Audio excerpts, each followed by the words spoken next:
Welcome to Story with Gm. Don't forget to like, subscribe, and leave a comment below to let us know where you're watching from. We always love connecting with you. Now, let's dive into today's story. Life has a twisted way of throwing you off guard. It lulls you into a false sense of security, making you believe everything is stable, predictable, and safe until, without warning, it shatters. That's exactly how it happened to me. After a decade of marriage, of building a life together, I thought Diana and I were unshakable. I thought I could always count on her. But comfort can be a dangerous illusion. Diana and I had settled into a rhythm, a quiet, unspoken routine. Sunday mornings were reserved for pancakes, the kind we made together while laughing at old stories. Friday nights meant simple dinners at a cozy Italian place that had become our spot. And Saturday evenings were for movies, romantic comedies. She picked out while I pretended to complain, secretly enjoying them. Nothing extravagant, but it was enough, or so I thought. Then the comments began. At first, they were subtle, almost unnoticed. Small jabs about how I didn't look the same as I used to. Comments about my weight, the way I dressed, and suggestions I should start hitting the gym. I brushed them off. After all, who doesn't gain a little weight as the years go by? My job in finance was draining, long hours, endless stress. Late dinners washed down with a little too much whiskey. It was part of the territory, right? But the remarks didn't stop. In fact, they became sharper, colder. "Kellen," she said, one evening, looking at me across the dinner table, her voice disturbingly calm. "I can't stay attracted to someone who doesn't take care of himself." I stared at her, expecting a joke, maybe a laugh, but there was no laughter. She was dead serious. The weight of her words hit me like a punch to the stomach. "If you don't lose weight, you'll lose me," she added, her voice cold as ice. And in that moment, I felt everything freeze. It wasn't just a comment, it was a threat. A warning that everything we had was hanging by a thread. Something inside me snapped. I wanted to fight back, to say something, anything, but I was frozen. She grabbed her purse and walked out without another word.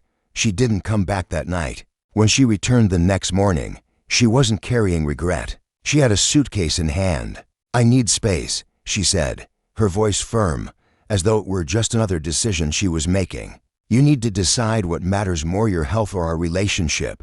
And just like that, she was gone again. That something inside me broke. Or maybe something finally woke up. First came the numbness, then came the rage, followed by a hollow emptiness that I couldn't shake. I drank more. I stayed up late, staring at the front door, hoping it would swing open and she would walk back in, apologizing. But she never did. One night, as I stared at my reflection in the mirror, I hardly recognized the man I saw. Tired, disheveled, broken. Maybe she was right, I had let myself go. But a new thought crossed my mind. Why should I become a better man for someone who no longer loved me? So I changed. But not for her, for me. I threw out the junk in my kitchen. I signed up at the gym and committed myself to the hard work. It wasn't easy, not at first. But slowly, the weight started coming off. The muscles began to return.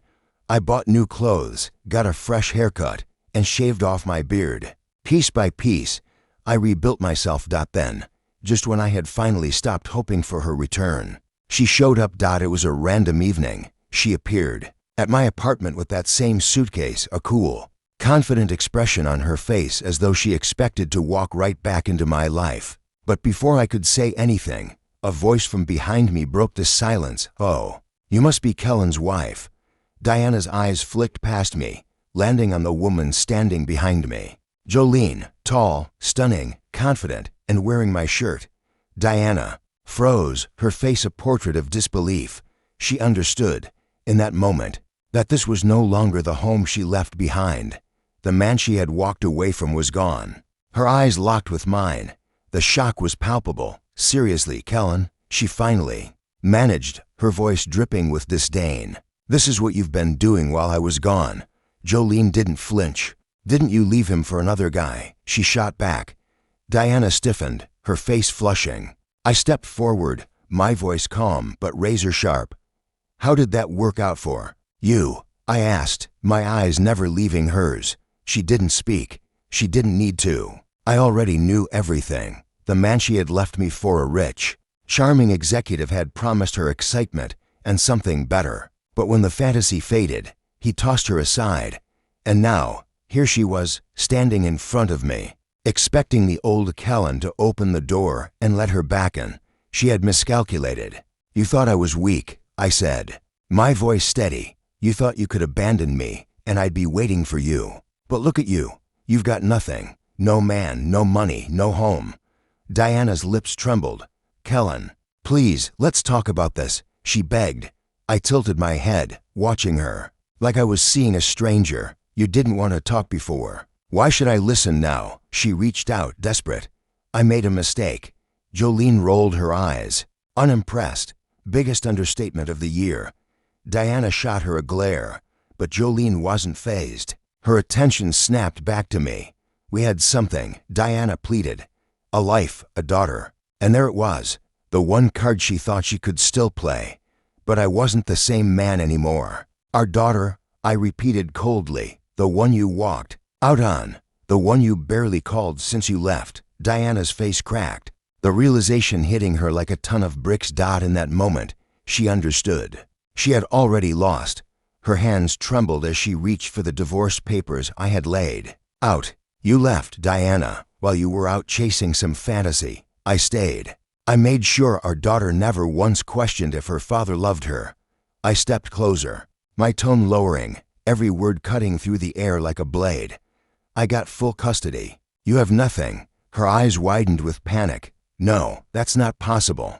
I allowed the silence to hang between us, letting the truth settle in. She had given up everything for a lie, and that lie had left her, just as I had predicted. She had come back expecting something, anything, but there was nothing left for her. "Do you know what hurts the most?" I asked, my voice calm, almost too calm. "I actually loved you. I would have fought for us, but you tossed me aside like I was nothing." Her eyes welled up, but I was done. I stepped aside and motioned toward the door. "Go. You're not welcome here anymore."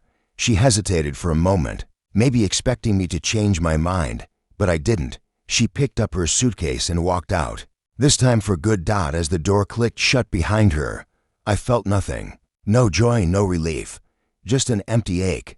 Revenge wasn't as sweet as I thought it would be. It didn't fill the void. Jolene touched my arm, pulling me from my thoughts. "You okay?" she asked quietly. I nodded, exhaling deeply. "Yeah, I think I am." But deep down, I wasn't. I had spent months burning for this moment, fueled by nothing but rage. But now, with it all over, I had nothing left to chase. Diana was broken, alone, with no one to turn to. She reached out to old friends, but they turned their backs. She had burned too many bridges. "Good," I said under my breath. Jolene, ever calm, stayed by my side, sipping her coffee like nothing had happened. Most people would have run from the wreckage, but not her. She stayed. "So," she asked, her voice playful, "what now?" I met her gaze, my eyes lingering on her.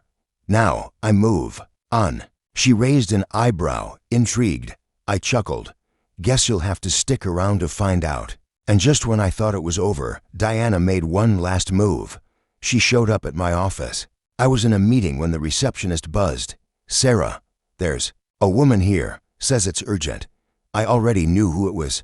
"Tell her I'm busy. She says she'll go to the police if you don't speak to her." I sighed, frustration building. Of course she did. Diana stood in front of me, arms crossed, eyes wide with desperation. "You think you can ruin my life and just walk away?" she spat. I didn't blink. I already did. She stepped closer, her voice lowering. "I can destroy you, Kellen. All it takes is one accusation." I smirked. "You